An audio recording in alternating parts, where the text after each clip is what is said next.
Observe good faith and justice towards all nations. Cultivate peace and harmony with all. It will be worthy of a free, enlightened, and at no distant period, a great nation, to give mankind the magnanimous and too novel example of a people always guided by an exalted justice and benevolence. In his farewell address, President George Washington offered final advice to the nation that he had helped create.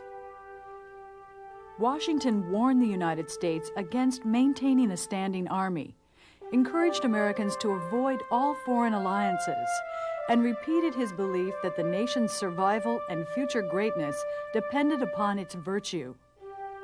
Taking Washington's advice to heart, the United States attempted to follow a moral foreign policy based on neutrality and isolationism, avoiding foreign entanglements that might draw it into conflict.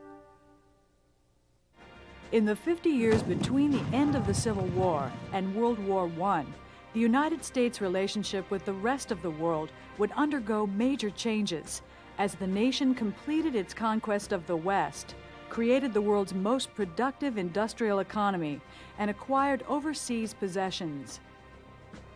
Expanding out into the world raised many questions. Should the nation hold on to its traditional policy of isolation and keep the world at arm's length?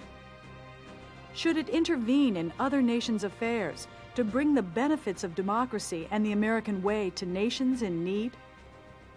Or should it, like the great powers of Europe, acquire its own overseas empire and join the ranks of the great nations of the world?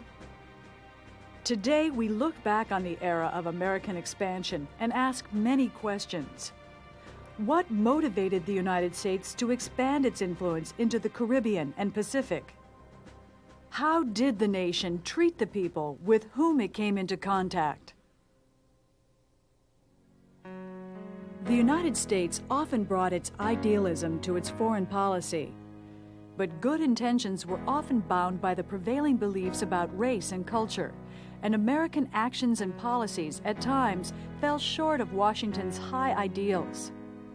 Such was the case in the final conquest of the Native Americans as the young nation pushed westward.